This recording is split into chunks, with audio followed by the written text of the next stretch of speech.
जय हिंद सभी प्यारे भाइयों को। मैं राहुल यादव आप सभी का स्वागत करता हूं अपने YouTube channel target classes UP पर। कैसे हैं आप सब लोग? उम्मीद है आप सब लोग बहुत अच्छे होंगे और अच्छे से आप सबकी तैयारी चल रही होगी।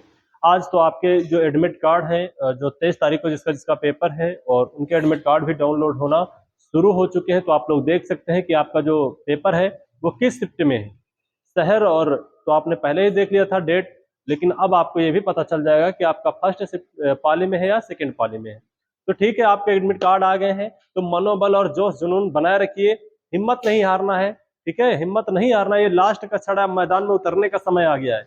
आपको अपनी प्रतिभा को सत्य करने का समय आ गया है, ठीक है। तो अपनी प्रतिभा में कोई शक नहीं करना है। जितना तुमने पढ़ा है बस उसी पे कायम रखना है, उससे बाहर कुछ नहीं जाएगा। ये कॉन्फिडेंस लेकर पेपर परीक्षा केंद्र में हमें जाना है, ठीक है। तो आज हम लोग शुरुआत करते हैं एक नए टॉपिक की, और वो टॉपिक आज होने वाला है भारत के प्रमुख बंदरगाह, ठीक है। ये 5 मिनट की क्लास होने वाली है, और 5 मिनट में कम से कम 2 क्वेश्चन आपके पेपर में जो है छपने वाले हैं। इस बात को आप लोग याद रखिएगा, ठीक है। सिर्फ 5 मिनट का ये शो है, और 5 मिनट आप वीडियो को जरूर देखें। यहां से कम 2 क्वेश्चन आपके पक्के हैं। तो आज हम लोग शुरुआत करते हैं, ठीक है। सबसे पहला क्वेश्चन दिया गया आपके सामने, भारत के प्रमुख बंदरगाह। तो आपको पता होना चाहिए भारत के जो प्रमुख बंदरगाह है, इसमें सबसे पहला क्वेश्चन है कोलकाता बंदरगाह। तो आपसे पूछेगा कोलकाता बंदरगाह कहां पर स्थित है, तो आपको पता होना चाहिए मेरे भाई कि ये पश्चिम बंगाल के अंदर स्थित है। फिर आपसे पूछेगा भारत का सबसे प्राचीन बंदरगाह पूछेगा, तो आपका कोलकाता जो बंदरगाह है यह भारत का सबसे प्राचीन बंदरगाह है। अगर इसकी स्थापना पूछ ले कि कोलकाता बंदरगाह की स्थापना कब हुई थी, तो 1870 ईस्वी में कोलकाता बंदरगाह की स्थापना हुई थी। ये भारत का सबसे प्राचीन है, इस बात को याद रखना। फिर पूछे कहां पे सेवाएं देता है, तो नेपाल और भूटान को भी ये सेवाएं प्रदान करता है। भारत में तो सेवाएं प्रदान ही कर रहा है, साथ साथ ये भूटान और नेपाल तक ये अपनी सेवाएं प्रदान करता है। इसको याद रखना है। किस नदी पर बनाया गया, अगर आपसे पूछ ले कि कोलकाता बंदरगाह किस नदी पर बनाया गया है, तो आपकी नदी जो होने वाली है वो हुगली नदी है। फिर आपसे पूछेगा ये बंदरगाह कहां से कहां तक, फिर ठीक है, तो इसको याद रखना है किस नदी में है, हुगली नदी के अंतर्गत है। फिर अगला क्वेश्चन आपके सामने दिया गया हल्दिया बंदरगाह। आपसे पूछेगा कि हल्दिया बंदरगाह कहाँ स्थित है, तो आपको पता होना चाहिए हल्दिया बंदरगाह जो है वो पश्चिम बंगाल के अंदर स्थित है, ठीक है। फिर आपसे आगे पूछेगा, अगला आपका जो दिया गया बंदरगाह पारादीप बंदरगाह। आपसे पूछेगा पारादीप बंदरगाह कहाँ है, तो यह उड़ीसा के अंदर स्थित है। फिर आपसे पूछेगा इसकी स्थापना स्थापना कब हुई थी, तो आपको पता होना चाहिए इसकी स्थापना कोलकाता और विशाखापट्टनम बंदरगाह के भार को, एक आपको पता है जो कोलकाता बंदरगाह है, एक विशाखापट्टनम बंदरगाह है, इन दोनों बंदरगाहों के भार को कम करने के लिए की गई थी। पहला पॉइंट तो आपको ये याद रखना है। फिर आपसे पूछेगा मुख्यतः जो ये सेवा कहां प्रदान करता है, तो जो मुख्यतः ये सेवा है यह जापान को लौह अयस्क निर्यात के लिए करता है, ठीक है। इसको याद रखना है। इसका जो उपयोग है पारादीप बंदरगाह को, जापान को जो हम लोग क्या करते हैं, निर्यात करते हैं लौह अयस्क, इसके लिए इसका हम लोग प्रयोग करते हैं। फिर अगला बंदरगाह दिया गया है मेरे भाई विशाखापट्टनम बंदरगाह। तो सबसे पहले तो आपको बंदरगाह याद रखना है कि ये स्थित कहां पर है, तो ये जो है आंध्र प्रदेश के अंदर स्थित है। फिर आपसे पूछेगा कि भारत का सबसे गहरा जो है गहराई में यानी गहरा बंदरगाह कौन सा है, तो विशाखापट्टनम आपका होने वाला है। याद रखना भारत का सबसे गहरा बंदरगाह है। यह एक प्राकृतिक बंदरगाह है, ये भी याद रखना, ये बनाया नहीं गया, ये प्रकृति के द्वारा बना हुआ बंदरगाह है। अगला क्वेश्चन आपके सामने दिया गया है इन्नौर बंदरगाह। इन्नौर बंदरगाह जो है मेरे भाई वो तमिलनाडु के अंदर स्थित होने वाला है।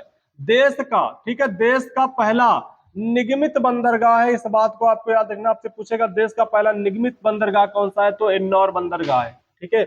अगला है तूतीकोरिन, एक है तूतीकोरिन बंदरगाह, ठीक है। तो तूतीकोरिन बंदरगाह जो है ये तमिलनाडु के अंदर स्थित है, ठीक है, इसीलिए नाम थोड़ा सा इसका उठपटांग है। आगे दिया गया यह जो है तमिलनाडु का दूसरा सबसे बड़ा और भारत का चौथा सबसे बड़ा कंटेनर बंदरगाह, इस पॉइंट को याद रखना। तमिलनाडु का दूसरा सबसे बड़ा और भारत का चौथा सबसे बड़ा कंटेनर बंदरगाह, इसको याद रखना। यह एक कृत्रिम बंदरगाह है। कृत्रिम बंदरगाह का मतलब होता है ये बनाया गया मानव द्वारा निर्मित बंदरगाह है। ये पॉइंट आपको याद रखना। अगला क्वेश्चन आपके सामने दिया गया है चेन्नई बंदरगाह, ठीक है। चेन्नई बंदरगाह तमिलनाडु भारत का दूसरा, ये तो आपको हो गया। फिर अगला है कोचिन बंदरगाह, ठीक है। कोचिन जो बंदरगाह है इसको याद रखना, ये केरल के अंदर स्थित है और यह एक प्राकृतिक बंदरगाह है, ठीक है। कोचिन जो बंदरगाह केरल में, ये प्राकृतिक बंदरगाह है। फिर एक है न्यू मंगलौर बंदरगाह। न्यू मंगलौर बंदरगाह जो है ये कर्नाटक के अंदर स्थित है और भारत के पश्चिमी तट पर स्थित है। सबसे गहरा एवं आंतरिक बंदरगाह है।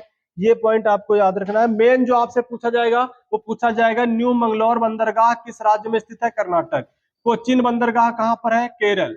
चेन्नई बंदरगाह कहां पर है? तो तमिलनाडु। तो आपको सबसे पहले ये याद रखना है कि कौन सा बंदरगाह कहां पर स्थित है। आपसे बस इतना ही पूछा जाएगा। बस आपसे ये जानकारी चाहता है आयोग कि आपको इस विषय में कुछ जानकारी है या नहीं है। इस वजह से आपसे यहाँ से क्वेश्चन बनेंगे। अगला क्वेश्चन आपके सामने दिया गया है, मोरमू गांव बंदरगाह। जो मोरमू गांव बंदरगाह है ये गोवा के अंदर है। ठीक है, आपको एक आंसर देना है कमेंट में।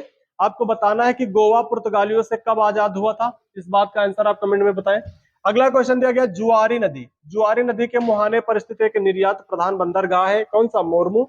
ये पूछेगा किस नदी पे है, तो जुआरी नदी के मुहाने पर स्थित है।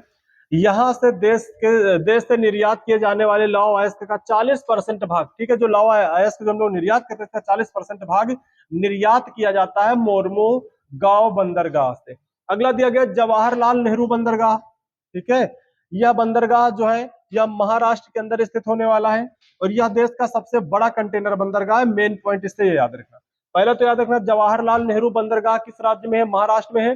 फिर आपसे पूछेगा देश का सबसे बड़ा कंटेनर बंदरगाह कौन सा है, तो आपको याद रखना जवाहरलाल नेहरू जो बंदरगाह है ये देश का सबसे बड़ा कंटेनर बंदरगाह है। इसका जो निर्माण है मुंबई बंदर का के, ठीक है, दबाव को कम करने के लिए किया गया था। एक जो मुंबई में बंदरगाह पहले से स्थित था उसके दबाव को कम करने के लिए इसका निर्माण किया गया था। ये पॉइंट भी आपको याद रखना है। अगला क्वेश्चन है मुंबई बंदरगाह। ठीक है, मुंबई बंदरगाह जो है वो महाराष्ट्र के अंदर स्थित है, ये तो आपको पता ही है। आगे दिया गया भारत का सबसे बड़ा बंदरगाह। आपसे पूछे कि भारत का सबसे बड़ा बंदरगाह कौन सा, तो मुंबई बंदरगाह। यह एक प्राकृतिक एवं गहरा जल पोताश्रय भी है। दूसरा सबसे प्राचीन और पहला कोलकाता में, आपने पहले ही पढ़ लिया था। पहला वाला सबसे पुराना कहाँ पे है? कोलकाता बंदरगाह है। और पूछे दूसरा सबसे पुराना कौन सा है, तो मुंबई बंदरगाह दूसरा सबसे पुराना बंदरगाह है। अगला है कांडला बंदरगाह। कांडला बंदरगाह जो है इसे अब नया नाम शायद, हाँ, पंडित दीनदयाल हुआ करता था इसका शायद। ठीक है, अब शायद क्या कर दिया गया? कांडला बंदरगाह। ठीक है, आप बताएंगे नया नाम कौन सा और पुराना नाम कौन सा। इसका कमेंट में आप आंसर जरूर देंगे कि पुराना नाम कांडला बंदरगाह है या पंडित दीनदयाल इसका पुराना नाम है। पुराना नाम आप सभी लोग बताएंगे। ठीक है, तो आपको याद रखना कांडला बंदरगाह जो है ये गुजरात के अंदर रहने वाला स्थित है। ठीक है, फिर है ये ज्वारी एवं प्राकृतिक बंदरगाह है और यह एक प्रमुख आयातक बंदरगाह है। यहाँ से हम लोग आयात वगैरह करते हैं। ठीक है, तो इसको आपको याद रखना चाहिए। ठीक है, तो आज के लिए बस इतना ही। हम लोग मिलते हैं नेक्स्ट क्लास में। जय हिंद, जय भारत।